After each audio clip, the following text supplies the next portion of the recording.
আসসালামু আলাইকুম সুপ্রিয় শিক্ষার্থী ভাইয়া ও আপুরা, আশা করি সবাই ভালো আছো। তো আমরা বিগত ক্লাসগুলোতে কাজ, শক্তি ও ক্ষমতা নিয়ে বেশ কিছুটা আলোচনা করেছিলাম। তো যেহেতু আগামীকালকে থেকে ইনশাআল্লাহ আমরা ম্যাথ ক্লাসগুলো শুরু করব, আর আমাদের সামান্য কিছু থিওরি বাকি আছে, সেই থিওরিগুলো আমি এখন দেখিয়ে দেওয়ার চেষ্টা করতেছি। আশা করি সবাই থিওরিটা দেখবে এবং ভালোভাবে বোঝার চেষ্টা করবে। তো লাস্ট ক্লাসে আমরা শিখেছিলাম মূলত বিভব শক্তি, মূলত আলোচনা করেছিলাম বিভব শক্তি নিয়ে। বিভব শক্তির কিছু টপিক বাকি রয়ে গেছিলো, যেগুলো আমি দেখে নিতে বলেছিলাম। হয়তো অনেকেই দেখে নিয়েছেন, তো তারপরেও একবার বলার জন্য সবাইকে বলে দিচ্ছি। তো বিভব শক্তি নিয়ে আমরা যেটা আলোচনা করেছিলাম, বিভব শক্তি, বিভব শক্তির মধ্যে আমাদের যে টপিকটা বাকি ছিল সেটা হচ্ছে স্প্রিংয়ের বিভব শক্তি।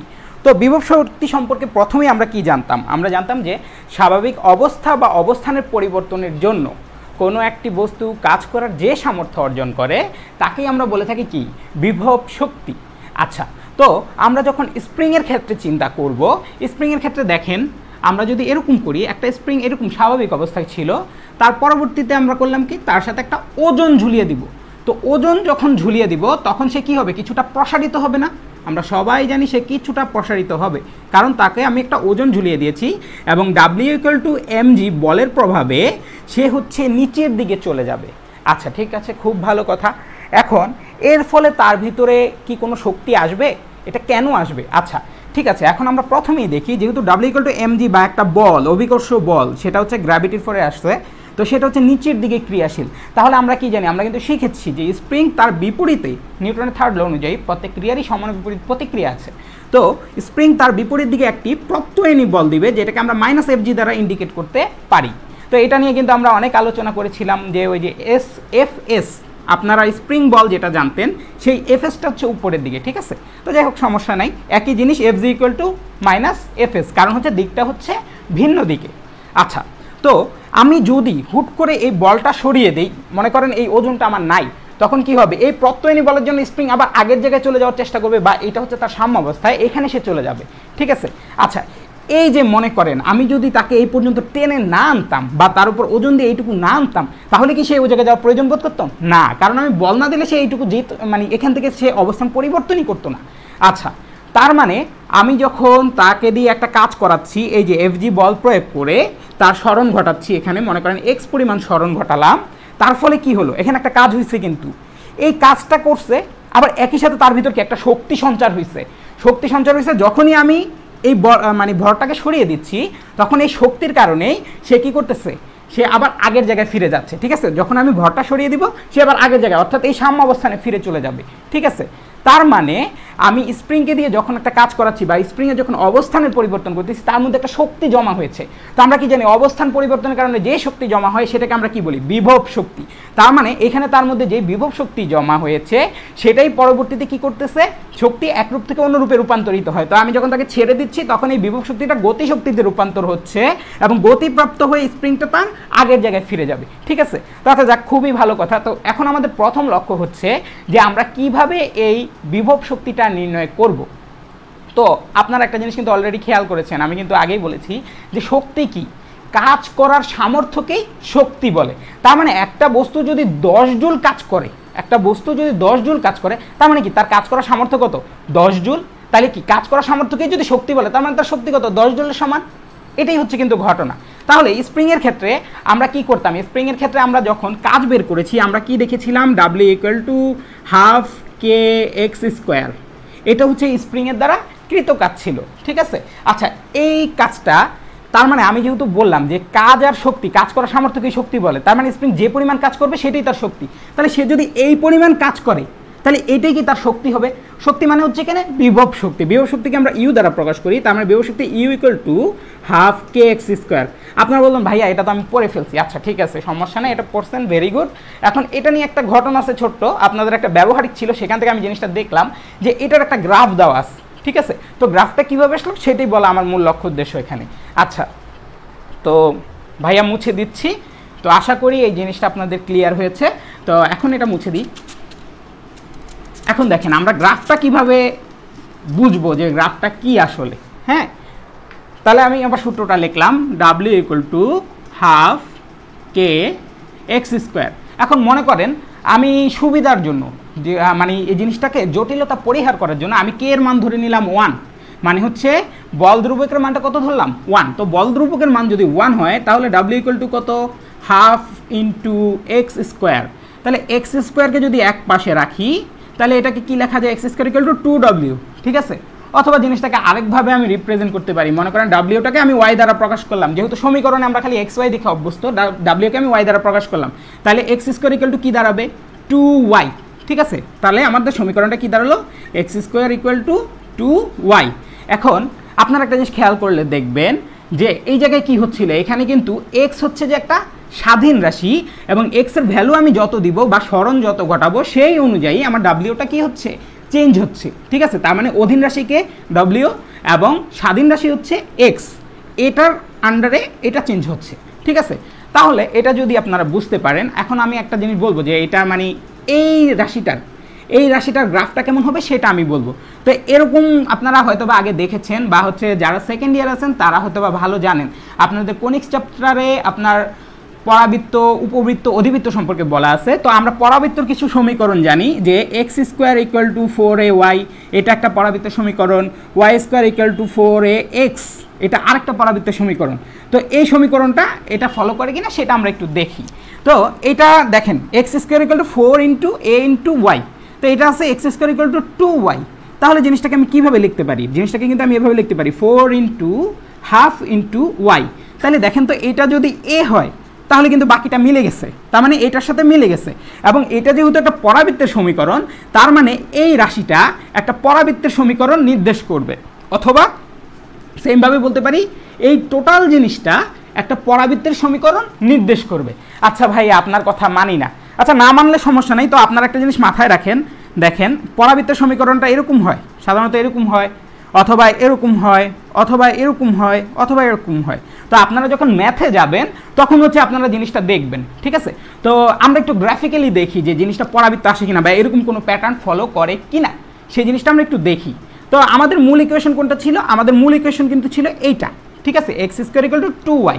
কার সাপেক্ষে কাকে চেঞ্জ করব, এক্স এর সাপেক্ষে ওয়াইকে চেঞ্জ করব, বা ওয়াই হচ্ছে ডব্লিউ, যে এক্স এর সাপেক্ষে ডব্লিউকে চেঞ্জ করব। তাহলে দেখেন ভাইয়া হচ্ছে একটু সুবিধার জন্য আগে থেকে একটা ছক এঁকে রাখছি।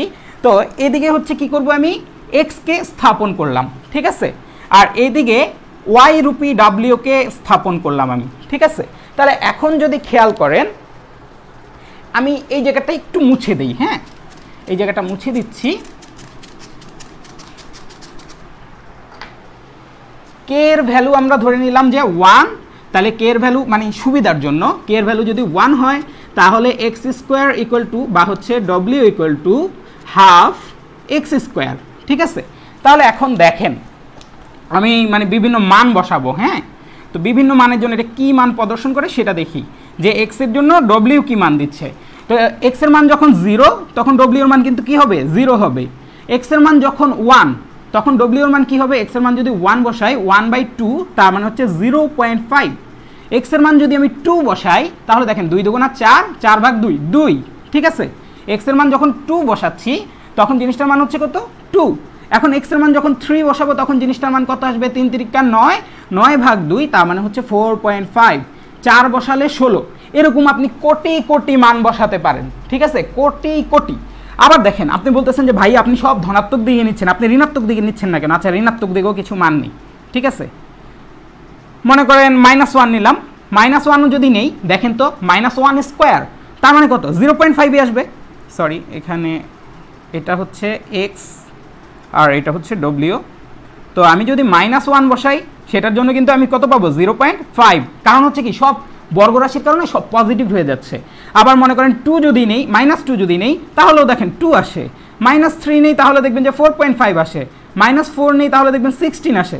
তার মানে যত চেঞ্জ হচ্ছে ডব্লিউর দিকে সব হচ্ছে কি পজিটিভ দিকে, বা ওয়াই অ্যাক্সিসের আপনার কোন পাশে, আচ্ছা এক্স অ্যাক্সিসের উপর পাশে হচ্ছে, ঠিক আছে। তাহলে এখন আমরা এই গ্রাফটাকে মানে এই জিনিসটাকে আমরা এই গ্রাফে একটু উপস্থাপন করার চেষ্টা করি, ঠিক আছে। তাহলে দেখেন এক্স ইকুয়াল টু 0 এর জন্য এটা 0 বিন্দুতে, ঠিক আছে। তারপরে এক্স ইকুয়াল টু 1 এর জন্য কত 0.5, তাহলে এটা যদি 1 হয় তাহলে হচ্ছে এই 1 এর জন্য হচ্ছে 0.5 মানে এই মাঝামাঝি, এটার মাঝামাঝি।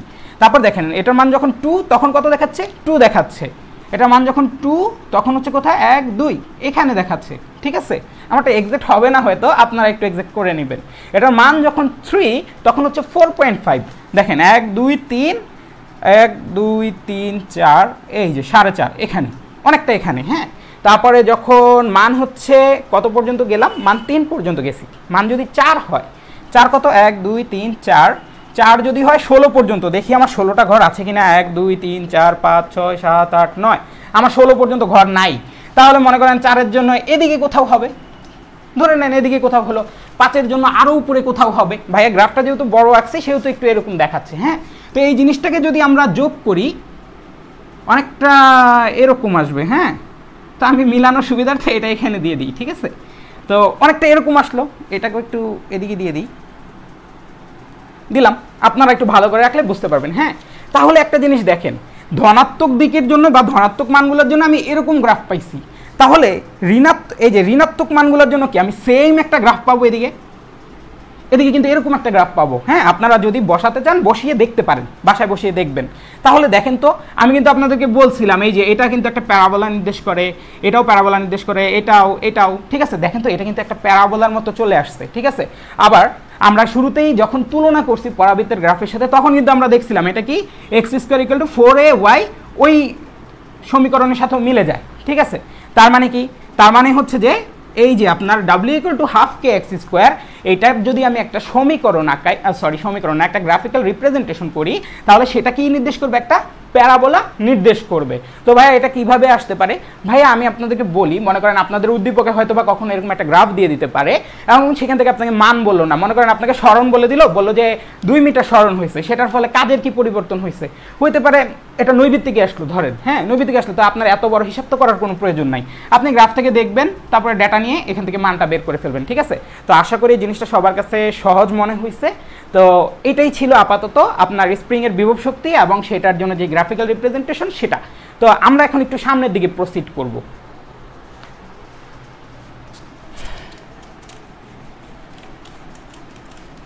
তো আমাদের এই পুরোটা চ্যাপ্টারই কিন্তু ছিল কাজ, ক্ষমতা, শক্তি, অর্থাৎ কাজ নিয়ে। মূল যেই ঘটনা সেটা হচ্ছে কাজ। আবার কাজের জন্য আমরা কি জানতাম, কাজ হচ্ছে বল গুণন সরণ। তার মানে পুরো চ্যাপ্টারে বলের একটা দারুণ প্রভাব বিদ্যমান ছিল, ঠিক আছে। তো বলের প্রভাব যেহেতু বিদ্যমান ছিল, আমরা একটু বল সম্পর্কে জানবো, হ্যাঁ। বল হচ্ছে, আপনাদের বইতে আছে, সবাই হচ্ছে খেয়াল করবেন, বল হচ্ছে 2 রকম, ঠিক আছে। একটা হচ্ছে কি সংরক্ষণশীল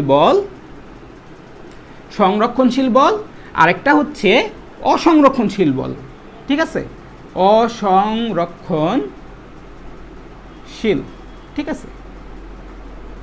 আচ্ছা, এই 2 প্রকারের বল আছে, হ্যাঁ।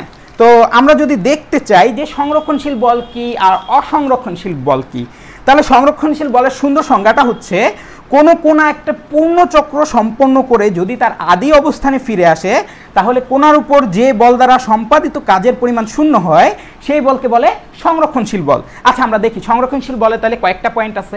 কি কি পয়েন্ট আছে? 1 নম্বর, কোনো একটা কোনার উপর আপনি কোনো একটা কোনাকে কি করবেন, পূর্ণচক্র সম্পন্ন করাবেন। তার মানে কি করতে হবে, এটা পূর্ণচক্র সম্পন্ন করবে, ঠিক আছে, পূর্ণচক্র কমপ্লিট করবে। তারপরে কি হতে হবে, সে তার পূর্ণচক্র কমপ্লিট করা মানে কি, সে যেখান থেকে যাত্রা শুরু করছে সেইখানে মানে আদি অবস্থানে আবার ফিরে আসবে, ঠিক আছে।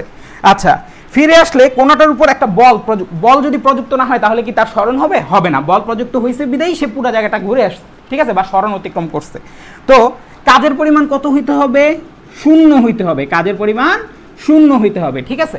তাহলে আমি আবার বলি, সংরক্ষণশীল বলের সংজ্ঞাটা কি, কোনো একটা কোনার উপর, কোনো একটা কোনা যদি পূর্ণচক্র সম্পন্ন করে আদি অবস্থানে ফিরে আসে এবং সেখানে যে বল দ্বারা, কার দ্বারা, যে বল দ্বারা সম্পাদিত কাজের পরিমাণ 0 হয়, সেটাকে আমরা কি বলবো, সংরক্ষণশীল বল বলবো, ঠিক আছে। আচ্ছা, আপনাদের হয়তো বা মনে আছে যে প্রথম দিন হচ্ছে আমি কাজের 3টা উদাহরণ দিছিলাম। প্রথম 3 নম্বর উদাহরণটা ছিল এরকম যে একটা লোক 1 মিটার এদিকে গেল, ঠিক আছে, 1 মিটার এদিকে গেল, একটা কাজ হয়েছে সেখানে, হ্যাঁ। আবার হচ্ছে সে হচ্ছে 1 মিটার এদিকে ব্যাক করছে, ঠিক আছে। তাহলে কি হলো দেখেন তো, সে এখান থেকে যাত্রা শুরু করে এখানে গেছে, আবার সে এখানে ফেরত আসছে, দেখেন তো একটা পূর্ণ চক্র সম্পন্ন করছে না, এরকম সাইক্লিক একটা অর্ডার ফলো করছে না, ঠিক আছে। তো এখন দেখেন, তাহলে এদিকে যেতে যে পরিমাণ কাজ হয়েছে, এদিকে যেতে কিন্তু সমান ও বিপরীত কাজ হয়েছে, ঠিক আছে। তো 2টা কাজকে যদি আমি যোগ করি তাহলে দেখা যাবে কি কাজের মানটা কত হয়েছে, 0 হয়েছে, ঠিক আছে। তার মানে কি এইখানে কোন বল প্রযুক্ত হয়েছে, এখানে যে বল প্রযুক্ত হওয়ার ফলে এই কাজগুলো হয়েছে সেই বলটাকে আমি কি বলবো, সংরক্ষণশীল বল। তো এটা একটা ঘটনা গেল। আচ্ছা, তো আপনি আবার বলতে পারেন যে আবার অভিকর্ষ বল, আপনাদের বইতে অভিকর্ষের উদাহরণ দেওয়া আছে যে একটা বস্তুকে যদি আমি ভূমি থেকে উপরের দিকে নিক্ষেপ করি, ঠিক আছে, ভূমি থেকে কি করলাম, উপরের দিকে নিক্ষেপ করলাম, তার ফলে সে এখান থেকে এখানে গিয়ে তার কি একটা কাজ হয়েছে না, ডব্লিউ। আবার সে করলো কি, এখান থেকে আবার সে এখানে ব্যাক করবে, কিন্তু সে কিন্তু উপরে গিয়ে আটকায় থাকে না, সে উপর থেকে আবার ব্যাক করবে। তাহলে দেখেন তো এইখান থেকে এইটুকু যে পরিমাণ কাজ করছে, মনে করেন এইটুকু হাইট এইচ, ঠিক আছে, তো এখান থেকে যেই পরিমাণ কাজ করবে সেটা কি mgh এর সমান। আপনারা আগের দিন শিখছেন কিন্তু, ঠিক আছে, যে কোনো একটা বস্তুর অবস্থান পরিবর্তন করলে তার মধ্যে বিভব শক্তি জমা হয়, আর বিভব শক্তির সূত্র কি, ইউ ইকুয়াল টু mgh। আবার আমরা কি জানি, কাজ করার সামর্থ্যকেই শক্তি বলে, তার মানে শক্তি আর কাজের মানটা সেম হবে, তার মানে কি এটা কি ডব্লিউ ইকুয়াল টু mgh হবে। এখন সে এখান থেকে এইটুকু গেছে পরে, তার মধ্যে টোটাল যে শক্তিটা জমা হয়েছে সেটা হচ্ছে বিভব শক্তি mgh। তারপর আবার সে এখান থেকে এখানে যখন আসবে তখন হচ্ছে তার বিভব শক্তিটা গতি শক্তিতে রূপান্তরিত হবে এবং এই পরিমাণ কাজ করে সে নিচের দিকে আসবে। তার মানে mgh কাজ করে সে উপরে যাচ্ছে আর মাইনাস mgh কাজ করে সে নিচের দিকে যাচ্ছে। আচ্ছা, মাইনাস mgh না কিন্তু, দেখেন আপনি শুরুতে যখন উপরের দিকে যাচ্ছেন বল হচ্ছে আপনার অভিকর্ষ বল হচ্ছে নিচের দিকে, আর হচ্ছে যে আপনার সরণ হচ্ছে উপরের দিকে। তার মানে উপরে যখন উঠতেছে তখন তার টোটাল যে কাজটা করতেছে সেটা হচ্ছে মাইনাস mgh, কারণ বল আর সরণের দিক ভিন্ন অভিকর্ষ বলের জন্য। আর হচ্ছে যখন সে নিচের দিকে নামতেছে তখন বল আর হচ্ছে এই সরণের দিকটা একই দিক, তার মানে এই কাজটা কি হবে, তখন পজিটিভ হবে। তাহলে এই দুইটা কাজকে যদি আমি যোগ করি আপনারা দেখবেন যে কাজের মানটা কত আসতেছে, 0 আসতেছে। তাহলে আমরা কি বলতে পারি, অভিকর্ষ বল দ্বারা যে কাজ হয় সেখানে যে বলটা প্রযুক্ত হওয়ার ফলে কাজ হচ্ছে বা অভিকর্ষ বল দ্বারা যে কাজ হচ্ছে সেই অভিকর্ষ বলটা কি আপনার সংরক্ষণশীল বল, ঠিক আছে। আচ্ছা, সংরক্ষণশীল বল বলতে দুইটা সূত্র মানা লাগবে, একটা হচ্ছে যে তার পূর্ণ চক্র সম্পূর্ণ করতে হবে শর্ত, আর আরেকটা হচ্ছে ডাব্লিউ ইকুয়াল টু 0 হইতে হবে। তো আমরা দেখলাম কিন্তু ডাব্লিউ ইকুয়াল টু 0 হয়। আবার দেখেন এখান থেকে যাত্রা শুরু করে আবার সে এই জায়গাতেই ফিরে আসছে, তার মানে কি তার একটা পূর্ণ চক্র সম্পন্ন হয়েছে। আশা করি সবাই সংরক্ষণশীল বলটা বুঝতে পেরেছেন। তো আপনাদের বইতে, আচ্ছা অনেকে আবার বলতে পারেন যে ভাইয়া বইয়ের মধ্যে যে উদাহরণ দেওয়া আছে দেখতেছি যে একটা বস্তুকে আমি এখান থেকে এখানে নিলাম, তো যখন একটা বস্তুকে উপরের দিকে উঠাইছি তখন কি তার একটা হাইট হয়েছে, তো এই হাইটের ফলে তার মধ্যে মানে অবস্থান পরিবর্তনের জন্য তার যে আপনার শক্তিটা হয়েছে সেটা বিভব শক্তি, এটা আমরা অ্যাজ ওয়েল এজ জানি। তাহলে ডাব্লিউ ইকুয়াল টু mgh পরিমাণ কাজ হয়েছে এখানে, ঠিক আছে। আবার আপনি বলতে পারেন যে ভাইয়া ওকে যখন বইয়ের মধ্যে উদাহরণ দেওয়া আছে ওকে যখন এমনি ফেরত আনলাম, ঠিক আছে, এইভাবে যখন ফেরত আনলাম তখন তো দেখেন এই জায়গার জন্য ধরে নিলাম আপনার কথা ঠিক, এই জায়গার জন্য কিন্তু mgh এর মান অনেক বেড়েছে, আবার এই জায়গায় এক এক জায়গায় এক এক রকম হয়েছে, তো সব জায়গার কাজটা কি এটার সমান আর বিপরীত হবে? এখানে তো বললেন যে এখানে সমান আর বিপরীত হবে, এখানে কি হবে? হ্যাঁ ভাইয়া হবে। এটাকে যদি আপনি ক্যালকুলাস ইউজ করে করেন তাহলে হচ্ছে আপনি জিনিসটা পারফেক্ট ফলাফল দেখতে পারবেন। কিন্তু আমি একটু করে বলে দিই, দেখেন এই জায়গার যে mgh হাইটটা যতটুকু, এই জায়গার কিন্তু হাইটটা অনেক কম, এইখানে কি হবে আপনার কাটাকাটি হবে, এই মানগুলো সব জায়গায় কাটাকাটি হবে, এই জায়গার যেই হাইট এই জায়গার হাইট কম, ঠিক আছে। এইভাবে মানগুলো কোনো না কোনোভাবে কাটাকাটি হতে থাকবে এবং উঠাতে যেই ডাব্লিউ ইকুয়াল টু mgh পরিমাণ কাজ হয়েছে সেই একই পরিমাণ কাজ নামানোর সময়ও হবে, আপনি যেই পথেই ঘুরায় আনেন না কেন, ঠিক আছে। তার মানে হচ্ছে যে আপনার ডাব্লিউ ইকুয়াল টু 0 হবেই। তাহলে এটা কি সংরক্ষণশীল বল, ঠিক আছে। আর আরেকটা জিনিস মাথায় রাখবেন যে আসলে হচ্ছে যে সংরক্ষণশীল বল আমরা পারফেক্টলি কখনো পাবো না, ঠিক আছে। কারণ হচ্ছে কি, কারণ একটু পরে বলতেছি, আগে অসংরক্ষণশীল বলটা বলে আসি। অসংরক্ষণশীল বল কি, সে কি করবে, কোনো একটা কোণা পূর্ণচক্র সম্পন্ন করে যদি আদি অবস্থানে ফিরে আসে কি করবে, সেও কি করবে, একটা পূর্ণচক্র সম্পন্ন করবে। আদি অবস্থানে ফিরে আসার পর, আদি অবস্থানে এরকম সে ফিরে আসলো, ফিরে আসার পর যে বল দ্বারা তার উপর সম্পাদিত কাজের পরিমাণটা কি হয় না, সম্পাদিত কাজের পরিমাণটা 0 হয় না। সেটাকে যে বল দ্বারা এরকম ঘটনা ঘটতেছে যে সম্পাদিত কাজের পরিমাণ 0 হচ্ছে না, সেটাকেই আমরা কি বলবো, অসংরক্ষণশীল বল। বই থেকে সুন্দর করে সংজ্ঞাটা পড়ে নেবেন। তো আশা করি এই দুইটা পয়েন্ট বুঝতে পারছেন যে সে একটা পূর্ণচক্র সম্পন্ন করে আগের অবস্থানে ফিরে আসছে, কিন্তু তার দ্বারা কৃত কাজটা কি হয় নাই, 0 হয়নি। আচ্ছা ভাইয়া এটা কি কি হইতে পারে, ভাইয়া একটু মুছে দিচ্ছি।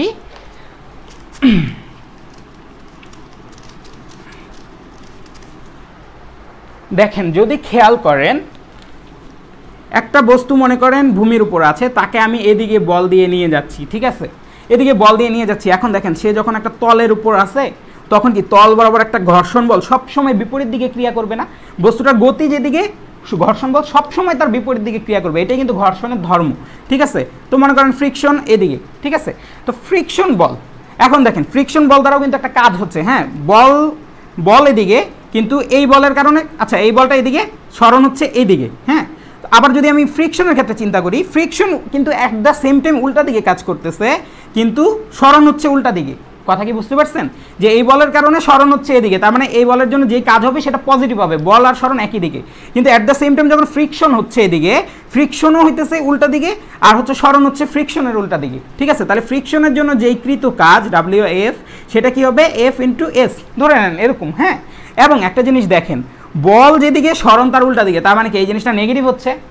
আচ্ছা, আবার যদি এরকম করি যে বস্তুটাকে এদিক থেকে এদিকে বল প্রয়োগ করলাম না, এদিকে বল প্রয়োগ করলাম। হ্যাঁ, তো এদিকে বল প্রয়োগ করলে কি হচ্ছে, এটা F, ঠিক আছে, তাহলে সরণ হচ্ছে এইদিকে, কিন্তু ফ্রিকশন কিন্তু এই দিকেই ক্রিয়া করতেছে, উল্টো দিকেই ক্রিয়া করতেছে। তার মানে ফ্রিকশনের জন্য এখানেও যেই কাজটা হবে WF সেটা কি হবে -FS, কারণ বল আর সরণ উল্টা দিকে, মানে ফ্রিকশন বলের জন্য সরণটা উল্টা দিকে, সেই জন্য যে কাজটা হচ্ছে সেটা -FS। তাহলে একটা জিনিস খেয়াল করেন, আগেও -FS হয়েছে, পরেও -FS হয়েছে। এখন যদি আমি টোটাল কাজ হিসাব করি, টোটাল কাজ W যদি হিসাব করি, তাহলে কি -FS -FS, তার মানে -2FS।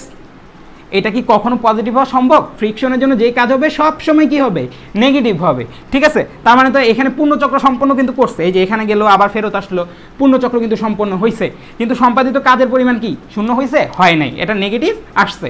তার মানে কি ফ্রিকশনের জন্য যে কাজ হবে সেই কাজটা পূর্ণচক্র সম্পন্ন করলেও কাজের মানটা কি হবে না, শূন্য হবে না, একটা নেগেটিভ মান পাবো আমি সব সময়। তো এই যে ফ্রিকশন বলটা, সেই ফ্রিকশন বলটাকে আমরা এখানে কি বলবো, অসংরক্ষণশীল বল বলবো। এখন আপনি চিন্তা করেন, মানে একটু বাস্তবে আসি আমরা। হ্যাঁ, এইখানে যেটা বলতেছিলাম, এই যে সংরক্ষণশীল বলের একটা উদাহরণ দিতে চাচ্ছিলাম, যে একটা বস্তুকে যখন আমি উপরের দিকে নিচ্ছি অভিকর্ষ বলের বিপরীতে, ঠিক আছে, কার বিপরীতে? অভিকর্ষ বলের বিপরীতে যখন তাকে আমি উপরে নিচ্ছি, তখন কি হচ্ছে, তখন হচ্ছে যে আপনার আমরা ধরে নিচ্ছি যে সেখানে আর কোনো বাধা নাই, বা হচ্ছে কোথাও ঘর্ষণ হচ্ছে না।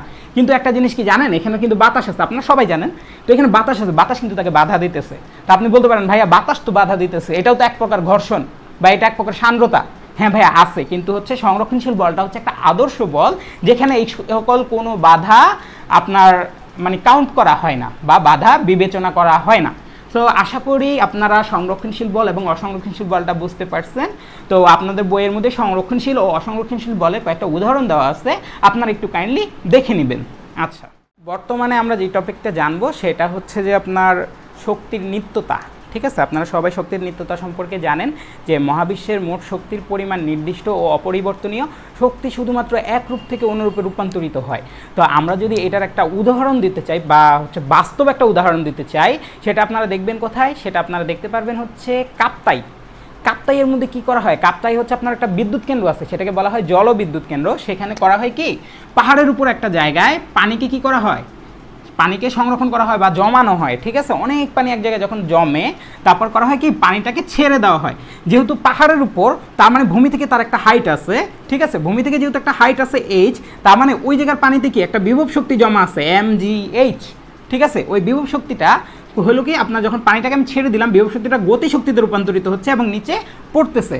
তো কি করা হয়, মাঝে কোনো একটা জায়গায় মনে করেন যে একটা টারবাইন সেট করা থাকে, এই পানিটা যখন এই টারবাইনের উপর দিয়ে আসে, টারবাইনটা ঘুরতে থাকে এবং এক জায়গা দিয়ে আমার কি হয়, বিদ্যুৎ উৎপন্ন হয়। ঠিক আছে, তাহলে আমি কি হচ্ছে দেখেন, আপনার বিভব শক্তি থেকে আমি প্রথমে পাচ্ছি গতিশক্তি, গতিশক্তি থেকে আমি পরবর্তীতে কি পেলাম, বিদ্যুৎ শক্তি। ঠিক আছে, এখানে কি পেয়েছি, গতিশক্তি। হ্যাঁ, গতিশক্তি, আর এখানে পেয়েছি বিদ্যুৎ শক্তি। ঠিক আছে, তারপর আবার মনে করেন পানিটা তো যখন নিচে পড়তেছে, যেখানে নিচে পড়ে, আপনারা তো উপর থেকে নিচে পানি ফেলালে কি সাউন্ড পাচ্ছেন না, সাউন্ড কিন্তু পাবেন। তার মানে এখানে কি হচ্ছে, জিনিসটা শব্দ শক্তিতে রূপান্তরিত হচ্ছে।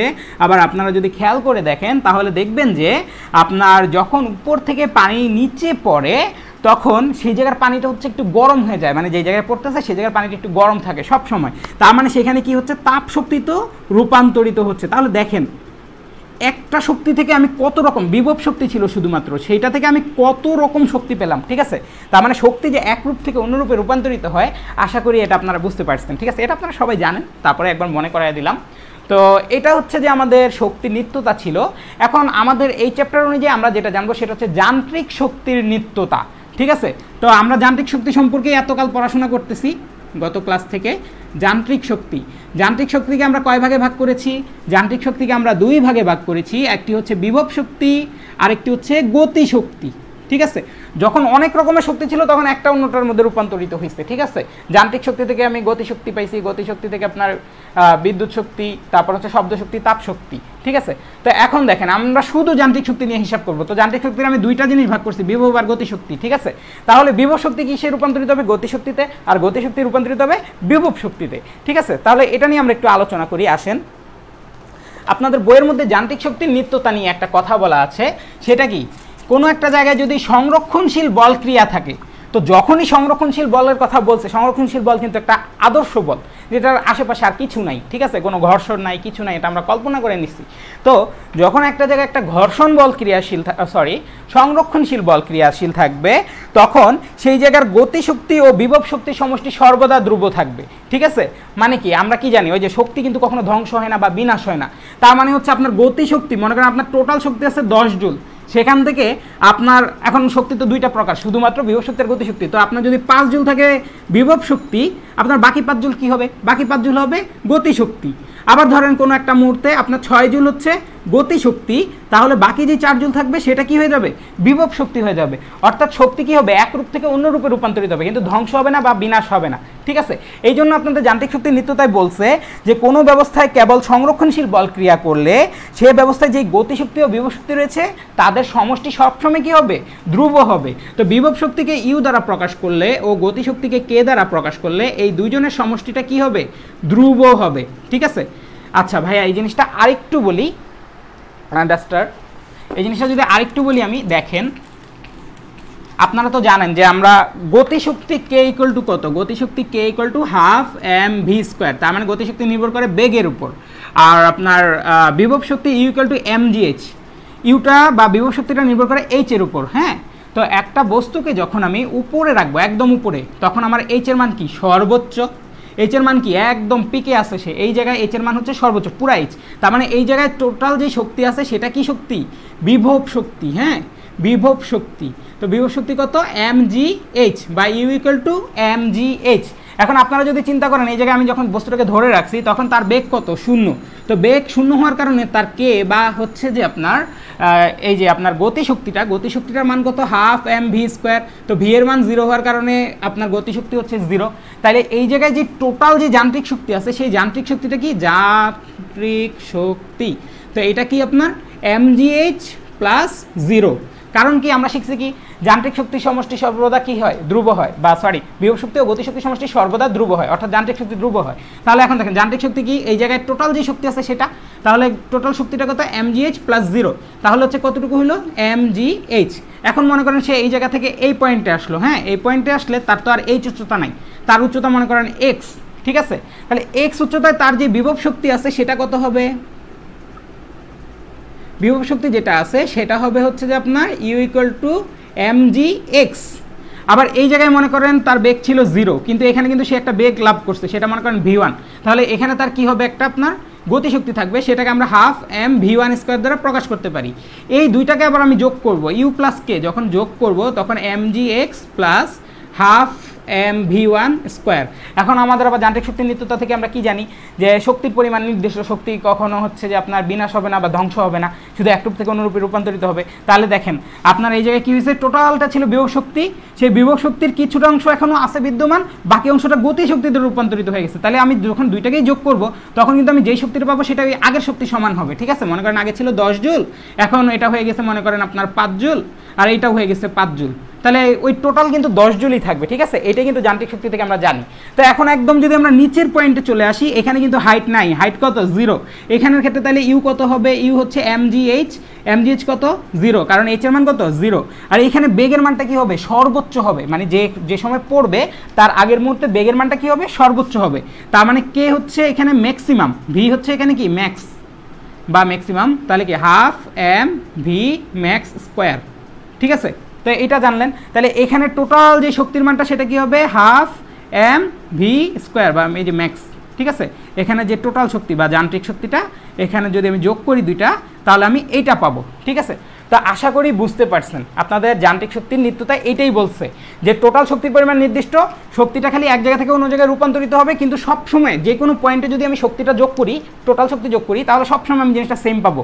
মানে এই half M V square equal to কী হবে, mgh হবে শুরুর শক্তিটা, আবার হচ্ছে mgh বা half M V square equal to কী হবে, এই জিনিসটা সমান হবে, সবসময় জিনিসটা কী হবে, সমান থাকবে। ঠিক আছে, তো আশা করি জিনিসটা বুঝতে পারছেন। তো এখন একটা জিনিস নিয়ে একটু মানে আপনাদের বইয়ের মধ্যে কয়েকটা যে ফর্মুলা বানানো আছে, সেই ফর্মুলাগুলো ভাই একটু বানিয়ে দিচ্ছি। প্রথমটা কি, প্রথমটা হচ্ছে একটা বস্তুকে যখন আমি নিচ থেকে উপরে নিক্ষেপ করব, যখন নিচ থেকে উপরে নিক্ষেপ করলাম তখন আদিতে তার এইচ ইকুয়াল টু 0, মানে আমরা টোটাল যান্ত্রিক শক্তিটা হিসাব করব। তো আদিতে তার এইচ ইকুয়াল টু কত, 0, তার মানে আদিতে তার যেই বিভব শক্তি ছিল সেটা হচ্ছে mgh, আর তার যে গতিশক্তি এখান থেকে যখন আমি তাকে নিক্ষেপ করতেছি, তাকে একটা বেগ দিয়ে নিক্ষেপ করতেছি, সেই বেগের মানটা কিন্তু এখানে সর্বোচ্চ হবে হাফ এম ভি স্কোয়ার। তো এখন দেখেন এইচ এর মান 0 হওয়ার কারণে এটা 0, তাহলে এইখানে টোটাল যে শক্তিটা আছে সেটা যদি আমি বের করি, U plus K equal to 0 plus half M V square equal to half M V square. আবার ধরেন একদম উপরে যখন যাব, হ্যাঁ একদম যখন উপরে যাব তখন কিন্তু তার হাইটটা একদম সর্বোচ্চ, এবং ওই মুমেন্টে আপনার ভি এর মানটা কত, 0, তাহলে সেই মুমেন্টে কী হবে, ইউ ইকুয়াল টু mgh, মানে টোটাল শক্তিটা এখানে বিভব শক্তির রূপে, গতিশক্তিটা বিভব শক্তির রূপে রূপান্তরিত হয়েছে। এখন তখন আপনার কে কী হবে, K equal to half M V square, তো ভি এর মানটা সেখানে কি 0, তার মানে এটা 0, তাহলে সেখানে টোটাল যেই শক্তিটা হবে সেটা হচ্ছে U plus K equal to mgh। এখন আমরা শক্তি নিত্যতা অনুসারে কিন্তু কি, এখানে যদি 10 জুল থাকে, এই পয়েন্টও 10 জুল, এই পয়েন্টও 10 জুল, এই পয়েন্টও কিন্তু 10 জুল শক্তি, মানে শক্তির কিন্তু কোনো ধ্বংস হবে না, শক্তি এক রূপ থেকে খালি অন্য রূপে রূপান্তরিত হবে, মানে হচ্ছে গতিশক্তিটা আপনার বিভব শক্তিতে রূপান্তর হয়ে গেছে। তার মানে এই পয়েন্টের শক্তি আর এই পয়েন্টের শক্তিটা কি সমান, তাহলে আমরা কি লিখতে পারি, mgh equal to half M V square. ঠিক আছে, হাফ এম ভি স্কোয়ার। তো এখান থেকে যদি আমি এইটা টোটাল কতটুকু উচ্চতায় উঠছে সেই উচ্চতা এইচ এর মানটা বের করতে চাই, তাহলে কি আসবে, এইচ ইকুয়াল টু এম কাটাকাটি, এইচ ইকুয়াল টু কত, V square divided by 2g। ঠিক আছে, V square divided by 2g। তাহলে আপনি দেখেন এই সূত্র দিয়ে আপনি কিন্তু হাইট বের করতে পারবেন। আর এই ভিটা কি, এই ভিটা হচ্ছে এই যে ইনিশিয়াল মোমেন্টে যেই ভি ছিল সেটা, ঠিক আছে, এটা হচ্ছে ভি ম্যাক্স। ঠিক আছে, তো যাই হোক এটা হচ্ছে যে আপনার ইনিশিয়াল মোমেন্টের ভি, আর এটার মাধ্যমে আপনারা কি একটা বস্তুর হাইট বের করতে পারবেন, যখন নিক্ষিপ্ত বস্তু উপরে যাবে তখন কি পরিমাণ আপনার উচ্চতা অতিক্রম করছে সেটা হচ্ছে এটা। ঠিক আছে, আচ্ছা, তো এই হচ্ছে মোটামুটি ঘটনা নিক্ষিপ্ত বস্তুর ক্ষেত্রে। এখন আপনারা যদি সরল দোলন গতির ক্ষেত্রে দেখেন, ঠিক আছে, সরল দোলন গতির ক্ষেত্রে আমরা একটু জিনিসটা হিসাব করি। আশা করি সরল দোলন গতি কাকে বলে এটা সবাই জানেন, বা না জানলেও আমরা এটা হচ্ছে অষ্টম চ্যাপ্টারে দেখবো, আপনাদের বইয়ের মধ্যে লেখা আছে, একটু দেখে নেবেন। তো সরল দোলন গতির ক্ষেত্রে যদি এরকম হয়, মনে করেন একটা বস্তু এখানে আছে, হ্যাঁ, তো বস্তুটা মনে করেন এরকম, তো তাকে হচ্ছে যে আমি কি করলাম, তাকে আমি দুলতে দিলাম, বা মনে করেন স্প্রিংয়ের গতি কিন্তু একটা সরল দোলন গতি, কারণ কি হচ্ছে দেখেন, স্প্রিংকে যদি আমি টেনে ছেড়ে দিই সে কিন্তু হালকা হালকা এরকম মুভমেন্ট করতে থাকে। ঠিক আছে, যে একবার উপরে উঠে একবার নিচে নামে, টেনে ছেড়ে দিলে একবার উপরে উঠে একবার নিচে নামে, খুব অল্প সময়ের জন্য, কিন্তু এটা কিন্তু হয়। ঠিক আছে, তার মানে এটার গতিটা কি একটা সরল দোলন গতি। ঠিক আছে, অথবা হচ্ছে যে আপনার মনে করেন একটা পেন্ডুলাম, ঠিক আছে, সরল দোলক, সেটাকে আমি ঝুলাই দিলাম, সেটাকে আমি এদিকে একদিকে টাইনা ছেড়ে দিলাম, তো টাইনা ছেড়ে দিলে সে একবার এদিকে যাবে, একবার এদিকে আসবে, একবার এদিকে যাবে, একবার এদিকে আসবে, তো এটা কি একটা সরল দোলন গতি। ঠিক আছে, তো যাক আমরা মনে করেন যে কোনো একটা স্প্রিংয়ের কথাই চিন্তা করি, স্প্রিংটা এই পর্যন্ত আছে, এ থেকে বি পর্যন্ত আছে। ঠিক আছে, তো স্প্রিংটাকে আমি কি করলাম, একটা বল দিয়ে মনে করেন প্রসারিত করে আমি তাকে সর্বোচ্চ যে বিস্তার সে অতিক্রম করতে পারে, বা সর্বোচ্চ যতটুকু টানা যায় সেটা মনে করেন এ, এটা হচ্ছে আপনার সাম্যাবস্থায় ছিল, এখান থেকে এ পরিমাণ ডিস্টেন্স আমি টানছি। হ্যাঁ, তাহলে আমরা কি জানি, অবস্থানের পরিবর্তনের কারণে যে শক্তি জমা হয় সেটা বিভব শক্তি, তাহলে স্প্রিংয়ের এখানে যে বিভব শক্তি জমা হয়েছে সেটা কি হাফ কে এক্স স্কোয়ার। এখন এখানে তো আমি টেনে ধরে রাখছি, না হলে তো সে চলে আসতো, তার মানে এখানে যেহেতু টেনে ধরে রাখছি একদম সে স্থির, কিন্তু তার মানে এখানে বেগের মান 0, তার মানে এখানে যে আপনার গতিশক্তিটা আছে সেটা কত, half M V square, V এর মান 0 হওয়ার কারণে এটা 0, তাহলে টোটাল শক্তি কত, U plus K equal to half K, ও আচ্ছা এইটুকু ডিস্টেন্সকে এ ধরছি, তাহলে আমার সূত্র অনুসারে এটা কী হবে, হাফ কে এ স্কোয়ার। ঠিক আছে, তাহলে এখানে টোটাল শক্তিটা কি, হাফ কে এ স্কোয়ার। এখন মনে করেন ওকে আমি ছেড়ে দিলাম, ছেড়ে দিয়ে আবার এই জায়গায় এসে ধরে ফেললাম। ঠিক আছে, এই জায়গায় যখন ধরে ফেললাম, এটা মনে করেন একটা ডি পয়েন্ট, হ্যাঁ, এই জায়গায় যখন ধরে ফেললাম তখন মনে করেন সাম্যাবস্থাতে তার অতিক্রান্ত দূরত্ব হচ্ছে এক্স। ঠিক আছে, তো এই জায়গাতে তার টোটাল শক্তিটা কত, এখানে কিন্তু তার ভি এর একটা মান পাবেন, হ্যাঁ, এখানে তার ভি এর একটা মান পাবেন আপনারা, আর এখানে তার যে আপনার বিভব শক্তি হবে সেটা কি হাফ কে এক্স স্কোয়ার, আর এখানে যে আপনার গতিশক্তিটা পাবেন সেটা কি হাফ এম ভি স্কোয়ার। ঠিক আছে, তাহলে একটা জিনিস দেখেন, এইখানের ক্ষেত্রে কি হচ্ছে, এইখানে U plus K equal to half K X square plus half M V square. হ্যাঁ, তো এটা যদি দেখেন, এখন আমরা কি জানি যে টোটাল শক্তির পরিমাণ প্রত্যেকটা পয়েন্টে কি থাকবে, সেম থাকবে। হ্যাঁ, তো একদম ইনিশিয়ালি এই জায়গায় যখন ছিল তখন কি হচ্ছিল, হাফ কে স্কোয়ার ছিল, আর মাঝখানে যে পয়েন্ট ধরছি সেখানে হচ্ছে এইটা আছে, তার মানে এটা আর এটা ইকুয়াল হবে। ঠিক আছে, তো এটার এটাকে যদি আমি ইকুয়াল করি, half K A square equal to half K X square plus half M V square. তো সব জায়গায় হাফ আছে, সব জায়গা থেকে হাফ কেটে দিই, কমন নেবেন আর কি, কমন নিয়ে দেখবেন। আচ্ছা, তাহলে কি K square equal to K X square plus M V square. ঠিক আছে, আপনি চাইলে এখান থেকে ভি এর মান বের করতে পারেন। ভি এর মানটা আমরা কীভাবে বের করবো দেখেন, K A square minus K X square equal to M V square. তো জিনিসটাকে যদি আমি ভি এর মানটা ইয়ে করতে চাই, জাস্ট নর্মাল আপনারা নিজেরাই ক্যালকুলেশনটা করে ফেলেন, দেখতে দেখতে ক্যালকুলেশনটা করে ফেলেন, তাহলে এমটা কিন্তু নিচে গিয়ে গুণ হবে। হ্যাঁ, তো কেটা কমন নিলাম, A square minus X square divided by হচ্ছে এম। ঠিক আছে, তো ডিভাইডেড বাই এম হলে আপনার ভি ইকুয়াল টু কত, V equal to root over K by M A square minus X square. ঠিক আছে, তো আপনার মনে করেন স্প্রিংয়ের ক্ষেত্রে বা এমন কোনো বস্তু যেটা হচ্ছে সরল দোলন গতিতে আছে, সেটার যদি সর্বোচ্চ বিস্তার এর মান যদি আপনাকে দেওয়া থাকে এবং যে কোনো একটা মোমেন্টে তার সরণ এক্সের মান যদি আপনাকে দেওয়া থাকে, ঠিক আছে, আবার স্প্রিং বল ধ্রুবক যদি আপনি জানেন, স্প্রিংয়ের ভর যদি জানেন, সেক্ষেত্রে হচ্ছে আপনার যে কোনো মোমেন্টে, মনে করেন এই যে এই মোমেন্টে তার যে বেগ সেটা ভি ছিল না, সেই ভিটা আপনি বের করে ফেলতে পারবেন। আবার বলতেছি, স্প্রিংয়ের সর্বোচ্চ বা সরল দোলন গতি সম্পন্ন কোনো বস্তুর সর্বোচ্চ বিস্তার যদি জানেন এবং যে কোনো একটা সময়ে তার যেই অতিক্রান্ত দূরত্ব সেটা যদি জানেন, তাইলে এই যে এই দূরত্বের সময়ে তার যেই বেগ সেটা আপনি বের করতে পারবেন, সেই বেগটা হচ্ছে এইটা। তো এই পয়েন্টগুলো আপনার জানা থাকা লাগবে। ঠিক আছে, তো আপনার বইয়ের মধ্যে আর কি আছে একটু দেখি ভাইয়া। হ্যাঁ, আচ্ছা, আমরা কিন্তু কৌণিক কম্পাঙ্ক সম্পর্কে জানি, ডাব্লিউ কৌণিক কম্পাঙ্ক W equal to root over K by M. ঠিক আছে, এটা যদি না বুঝেন আমাকে জানাবেন, তো ভাইয়া পরে আবার বলে দিব। তো ভাইয়া জাস্ট সূত্রটা প্রুফ করি, তাহলে রুট ডাব্লিউ ইকুয়াল টু যদি root over K by M হয়, এটার নাম কি, কৌণিক কম্পাঙ্ক।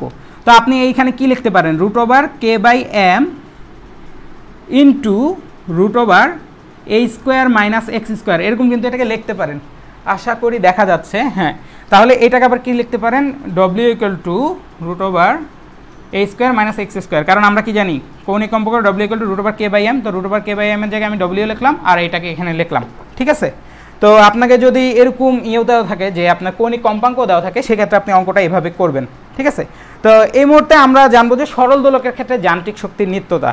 আশা করি এইটুকু সবাই বুঝতে পারছেন। আচ্ছা, এই মুহূর্তে আমরা জানবো হচ্ছে সরল দোলক নিয়ে। সরল দোলক কি যান্ত্রিক শক্তির নিত্যতা মানে কি মানে না। মনে করেন এম ভরের একটা সরল দোলক আছে, যাকে হচ্ছে এটা হচ্ছে তার স্থির অবস্থান। তো আমি হচ্ছে তাকে করলাম কি, টেনে এই জায়গায় নিয়ে গেলাম। হ্যাঁ, টেনে যখন এই জায়গায় নিয়ে গেলাম, তো একটা জিনিস খেয়াল করেন, ওর ভর কেন্দ্রটা এখানে ছিল, এখানে এখানে ভর কেন্দ্রটা এখানে। ঠিক আছে, তো টেনে যখন নিয়ে যাব, আবার যখন ছেড়ে দিব, টেনে যখন নিয়ে এখানে ধরে রাখছি, তখন কি এখানে কিন্তু বেগ শূন্য। এখানে তার মধ্যে যেই শক্তিটা জমা হয়েছে সেটা যদি আমি বের করতে চাই, দেখেন মনে করেন আদির অবস্থান ছিল এই জায়গায়, এইটুকু দূরত্ব সে অবস্থান পরিবর্তন করছে। তো অবস্থান পরিবর্তন করলে যে শক্তি জমা হয় সেটা হচ্ছে বিভব শক্তি। তাহলে এই জায়গায় তার টোটাল যেই শক্তিটা আছে, বিভব শক্তি equal to M G into H. এটা বুঝতে পারতেছি আসলে এখান থেকে উপরের দিকে উঠতে সে। ঠিক আছে, সেই জন্য এম জি এইচ জমা হয়েছে। আর যেহেতু বেগ ভি ইকুয়াল টু জিরো, তার মানে এখানে তার গতিশক্তি হচ্ছে হাফ এম ভি স্কোয়ার। ঠিক আছে, আর বেগের কারণে এটা হচ্ছে শূন্য। ঠিক আছে, বেগ শূন্য হওয়ার কারণে এটার মান শূন্য হয়ে গেছে। তার মানে ইউ প্লাস কে যদি এখানে করি, তাহলে এটা হচ্ছে এম জি এইচ। ঠিক আছে, তো এখন মনে করেন এটা ছিল আগে মনে করেন আপনার এ অবস্থানে, পরবর্তীতে এটাকে বি অবস্থানে নেওয়ার ফলে তার আপনার মোট শক্তির পরিমাণ এটা হয়েছে। এখন মনে করেন তাকে আমি ছেড়ে দিলাম। হ্যাঁ, ছেড়ে দিলে কি হবে, সে অবশ্যই এদিক থেকে এদিকে চলে আসবে, তার গতিপথ এদিকে হবে। তো গতিপথের উপর যে কোনো একটা বিন্দু আমি নেই। ঠিক আছে, এই বিন্দুটাকে মনে করেন সি ধরলাম। ঠিক আছে, এই যে সি বিন্দু। ঠিক আছে, আচ্ছা, দেখে মনে হইতেছে এটা মাটিতে চলে আসছে, একটু সুন্দর করে দেই। মনে করেন এই যে এটা, হ্যাঁ, এটা এখনও পৌঁছায় নাই, আর সাম্যাবস্থানের এখানে এখনও পৌঁছায়নি। তো আপনার ভর কেন্দ্রটা হচ্ছে এখানে। তো এখন যদি খেয়াল করেন, আমি এই পয়েন্টে তার মোট শক্তির পরিমাণটা বের করি। তো এই পয়েন্টে যদি মোট শক্তির মানটা বের করতে চাই, তো এখন খেয়াল করেন এই জায়গায় কি আছে, তার কিন্তু এখানে একটা হাইট আছে। ঠিক আছে, এই হাইটটা মনে করেন যে আপনার এক্স, এই হাইটটা কত, এক্স। তাহলে এই জায়গায় তার যে বিভব শক্তি সেটা হচ্ছে mgx। এখন এই জায়গায় কিন্তু তার বেগ ছিল না, এখানে কিন্তু তার একটা বেগ আছে, ঠিক আছে। তো সেই বেগটা যদি v হয় তাহলে এখানে তার যেই গতিশক্তি সেটা কি হাফ mv²। আশা করি আমার লেখাগুলো দেখা যাচ্ছে। তো এখন একটা জিনিস খেয়াল করেন যে হ্যাঁ, আমরা এখানে টোটাল শক্তিটা বের করব, ঠিক আছে, যে u প্লাস কে এটা যদি করি তাহলে কি আসবে mgx প্লাস হাফ mv²। হ্যাঁ, তো এখন আমরা একটু ক্যালকুলেশন করব, মানে আমরা ক্যালকুলেশনটা মিলাতে চাবো। তো সেই জন্য আমরা হচ্ছে v²টাকে মডিফাই করব, কে ইকুয়াল টু যে হাফ mv² আছে সেটাকে আমরা মডিফাই করব, মানে আমরা দেখব যে এই জিনিসটা আর এই যে mgh শুরুতে যেই এই জায়গায় যেইটা ছিল শক্তির মান সেটা সমান কিনা, ঠিক আছে, সেটা দেখবো। এই দুটো যদি সমান হয় তার মানে আমি ধরে নেব যে আপনার সে যান্ত্রিক শক্তির নিত্যতাটা মেনে চলতেছে, ঠিক আছে, শক্তির নিত্যতাটা মেনে চলতেছে। তো আমি এই জন্য ভিটাকে একটু চেঞ্জ করব। তো এখন দেখেন আদিতে ভি এর মান কত ছিল, আদিতে ভি নটের মান ছিল 0, আর এইখানে মনে করেন এটা হচ্ছে ভি, এই ভি এর মান বের করব। তো এটা মনে করেন শেষ বেগ, তাহলে আমরা কি জানি v² ইকুয়াল টু u², আচ্ছা v নট দিছি যেহেতু নাম, প্লাস হচ্ছে আপনার 2gh, যেহেতু প্লাস দিছি কারণ হচ্ছে যে জিটা নিচের দিকে ক্রিয়াশীল এবং সে নিচের দিকেই নামতেছে, আলটিমেটলি সে উপর থেকে নিচের দিকে নামতেছে। হ্যাঁ, তো সেই জন্য দিলাম কি 2gh। তো এখন দেখেন ভি নটের মান কত 0, তার মানে v² ইকুয়াল টু কত 2gh, তার মানে half into m into v² এর জায়গায় আমি কী লিখতে পারি 2gh। তো এই 2 আর এই 2 কাটা, তাহলে কী দাঁড়ালো জিনিসটা mgh। আশা করি ঠিক আছে, আপনারা দেখে নেবেন। তার মানে এই কে এর ইয়েটা কী দাঁড়ালো mgh, ঠিক আছে। আচ্ছা আচ্ছা, এখানে একটা জিনিস ভুল হচ্ছে যে এই এইচটা কি, এই এইচটা কিন্তু নির্দেশ করতেছে সে কতটুকু দূরত্ব অতিক্রম করছে। তো এখন দেখেন এখান থেকে সে যখন এখানে আসছে অবশ্যই সে এইচ পরিমাণ দূরত্ব অতিক্রম করে নাই, সে মনে করেন এই জায়গায় h1 পরিমাণ দূরত্ব অতিক্রম করছে, অর্থাৎ এখান থেকে এইটুকু দূরত্ব অতিক্রম করছে সে, ঠিক আছে। তাহলে এটাকে আমার h1 দিতে হবে, এটাকেও আমার h1 দিতে হবে, এটাও কি হবে mgh1। আশা করি সবাই বুঝতে পারছেন, ঠিক আছে। তাহলে আমার কে ইকুয়াল টু কি দাঁড়াচ্ছে mgh1। এখন আমি মানে ক্যালকুলেশন করার জন্য আমি h1টাকেও চেঞ্জ করব। h1টাকে আমি কি লিখতে পারি দেখেন তো, h1 কিন্তু এখান থেকে এই পর্যন্ত। হ্যাঁ, তাহলে একটা জিনিস দেখেন, আমি যদি টোটাল h হচ্ছে এইটা, টোটাল h থেকে যদি আমি x-কে বিয়োগ করে দেই তাহলে কিন্তু আমি h1 পাবো। আশা করি বুঝতে পারছেন। আবার দেখেন h হচ্ছে এই উপর থেকে এই পর্যন্ত, হ্যাঁ, আর x হচ্ছে এখান থেকে এই পর্যন্ত। তো টোটাল h থেকে যদি আমি এই x পরিমাণটা বিয়োগ করে দেই তাহলে কিন্তু আমি h1টা পাবো, ঠিক আছে। তার মানে আমার h1 ইকুয়াল টু কি, h1 equal to h minus x। তাহলে আমার গতিশক্তিটাকে আমি এভাবে প্রকাশ করলাম ক্যালকুলেশনের সুবিধার্থে। তো এখন দেখেন mgx plus half mv², half mv²কে আমি কী করলাম mg into h minus x দিয়ে প্রকাশ করলাম। তাহলে জিনিসটা কি দাঁড়ালো mgx প্লাস mgh মাইনাস এই যে প্লাসে মাইনাসে মাইনাস mgx। তো এখন দেখেন এটা আর এটা কাটা যাচ্ছে, তাহলে কি থাকতেছে mgh। তাহলে একটা জিনিস খেয়াল করে দেখেন, একদম যখন এই পয়েন্টে ছিল তখন আমার টোটাল যেই শক্তির মান ছিল সেটা কি mgh ছিল। আবার যখন এই পয়েন্টে আসছি তখন আমি অনেক ক্যালকুলেশন করে দেখলাম যে আমার টোটাল শক্তির মানটা কত আসলো mgh আসলো। তার মানে প্রত্যেকটা পয়েন্টেই কি আপনার গতিশক্তি বা প্রত্যেকটা পয়েন্টে মোট শক্তির মানটা কিন্তু সেম। তার মানে আমরা বলতে পারি যে সরল দোলক যান্ত্রিক শক্তির নিত্যতা মেনে চলে, প্রুভড। আশা করি সবাই বুঝতে পারছেন। তো এই ছিল আপনাদের সরল দোলকের একটা ছোট কনসেপ্ট বইয়ের মধ্যে, এটা দিয়েও অঙ্ক আসতে পারে। আশা করি থিওরিটা বুঝতে পারছেন। থিওরিটা বুঝতে পারলে ইনশাল্লাহ আমরা যখন ফার্দার ম্যাথ করব তখন হচ্ছে যে আমরা দেখব যে কিভাবে এই জিনিসটা ইউজ হচ্ছে, ঠিক আছে। তো থিওরিটা বুঝতে পারা হচ্ছে আসল এখানে। তো এখন দেখেন আপনাদের বইয়ের মধ্যে আমরা প্রায় শেষের দিকে চলে আসছি টপিকে। তো আমাদের এখন বাকি আছে হচ্ছে ক্ষমতা। ক্ষমতা কি? ক্ষমতা হচ্ছে আপনার একক সময়ে একটা ব্যক্তি বা বস্তু যে পরিমাণ কাজ করতে পারে বা 1 সেকেন্ডে যে পরিমাণ কাজ করতে পারে সেটাকে আমরা কি বলবো, ক্ষমতা বলবো। বা 1 সেকেন্ডকে হার দিয়েও প্রকাশ করে, যে কোনো একটা ব্যক্তি বা বস্তুর কাজ করার যে সামর্থ্য 1 সেকেন্ডে বা কাজ করার যে হার, প্রতি সেকেন্ডে কাজ করার যে হার, সেটাকে আমরা কি বলবো, ক্ষমতা বলবো। বইয়ের মধ্যে সংজ্ঞাটা সুন্দর করে বলা আছে, কাজ সম্পাদনকারী কোনো ব্যক্তি বা যন্ত্রের কাজ করার হার বা শক্তি সরবরাহের যে হার সেটাকে আমরা কি বলবো, আপনার ক্ষমতা বলবো, ঠিক আছে। তার মানে টি সময়ে যদি ডব্লিউ পরিমাণ কাজ করে এটা তার ক্ষমতা না, কিন্তু একক সময়ে সে যে পরিমাণ কাজ করে সেটা কি W/T, এটা কিন্তু তার ক্ষমতা বা পাওয়ার। ঠিক আছে, তাহলে P = W/T, এভাবে সূত্রটা আসছে। ঠিক আছে, আশা করি সবাই বুঝতে পারছেন এটার একক কি, জুল পার সেকেন্ডে একক আসবে। ঠিক আছে, তো এখন আবার দেখেন ক্ষমতাকে আমরা আবার চাইলে হচ্ছে বেগের মাধ্যমে প্রকাশ করতে পারি, আপনাদের বইতে যেটা দেওয়া আছে। তো P = কি W/T, তো W = আমরা কি জানি F × S ডিভাইডেড বাই কি T। ঠিক আছে, এখন দেখেন T সময়ে একটা বস্তু যদি S দূরত্ব অতিক্রম করে, একক সময়ে যে পরিমাণ দূরত্ব অতিক্রম করে সেটাকে S/T হয় না? আর একক সময়ে যে পরিমাণ দূরত্ব অতিক্রম করে সেটাকে কিন্তু আমরা বলি কি বেগ। কোনো একটা বস্তু নির্দিষ্ট দিকে একক সময়ে যে দূরত্ব অতিক্রম করে বা নির্দিষ্ট দিকে তার যে পরিমাণ সরণ হয় তাকে আমরা কি বলতেছি, তার বেগ বলতেছি। তার মানে V = S/T, তার মানে F × V বলতে পারি আমি এটাকে। ঠিক আছে, তার মানে P = FV। তো এইভাবেও আপনারা ক্ষমতা বের করতে পারেন। ঠিক আছে, তো ক্ষমতার একক হচ্ছে যে আপনার ওয়াট। ক্ষমতার একক মানে হচ্ছে আমরা এই যে জুল পার সেকেন্ড যে দেখলাম এটাকে আবার ওয়াট বলতে পারেন। 1 ওয়াট = 1 জুল পার সেকেন্ড।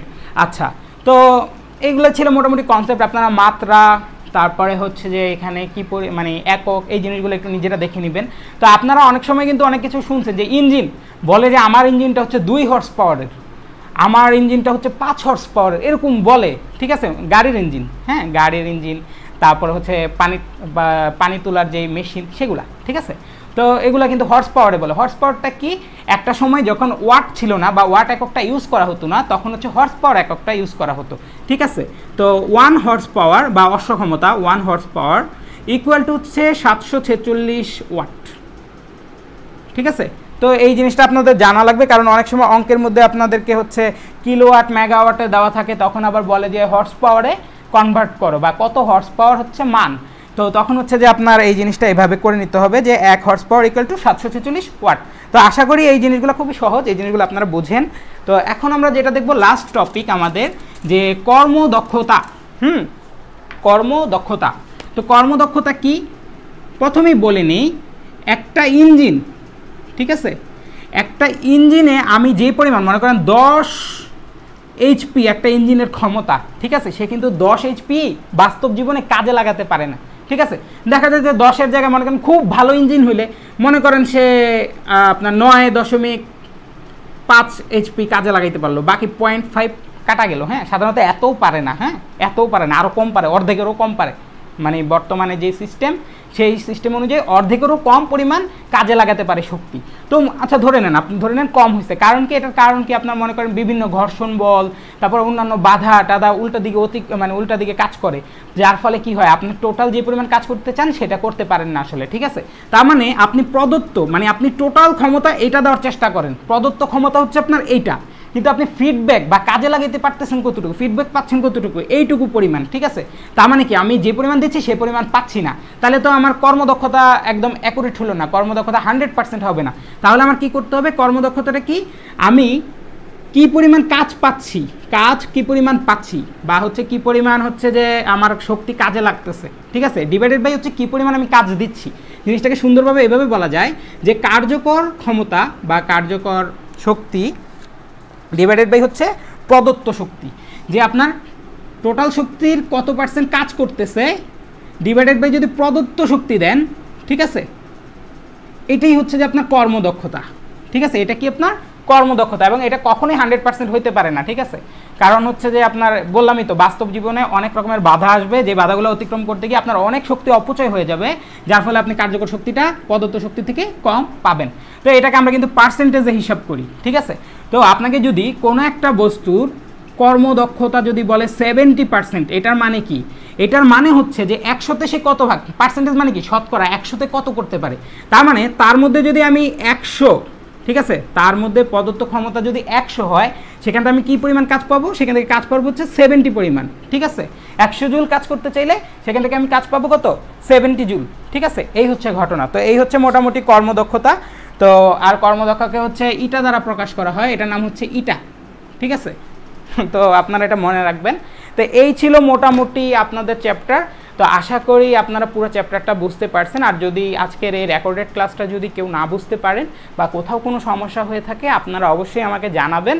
আর আপনাদের সমস্যাগুলো তো আমাকে ইনবক্সে জানাচ্ছেনই, এটা কোনো সমস্যা না, আমি ইনশাল্লাহ চেষ্টা করবো। অনেকেই তো মেসেজ দেন, তো আমি দেখা যায় কিছু কাজে ব্যস্ত থাকি, সেই জন্য হচ্ছে সবসময় রিপ্লাই দেওয়া হয়ে ওঠে না।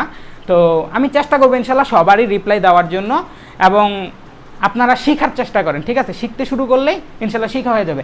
আর আপনারা একটা কাজ করবেন যে আপনাদের যে ব্যাচেলর অফ বায়োলজি গ্রুপটা আছে সেখানে এটার হ্যান্ড নোটটা পাবলিশ করবেন এবং হচ্ছে যে সেখানে যদি আপনাদের কোনো সমস্যা হয় সেটাও জানাবেন। হ্যাঁ, তো দেখা যাবে যে যেটা আপনার সমস্যা সেটা আপনার বন্ধুর হয়তো বা সমস্যা না, তো দেখা যাবে সে আপনাকে হেল্প করতেছে, ঠিক আছে? সব কিছু ভাইয়ার করতে হবে এমন কিন্তু কোনো কথা নেই। আপনার বন্ধু যদি জানে সে আপনাকে জিনিসটা জানাবে, বা আপনি যদি জানেন সেটা আপনার বন্ধুকে জানাবেন। তো এইভাবে আপনাদের মধ্যে একটা ভালো বন্ড হয়ে যাবে ইনশাল্লাহ আশা করি। তো আশা করি আমার ফিজিক্স কোর্স ক্লাস 4, যেটা হচ্ছে বোঝা যাচ্ছে না, এটা হচ্ছে ক্লাস 4 লেখা, ঠিক আছে? তো এটা আপনারা সবাই খুব ভালোভাবে বুঝতে পারছেন ইনশাল্লাহ। আমাকে এই ক্লাসটার ফিডব্যাক জানাবেন।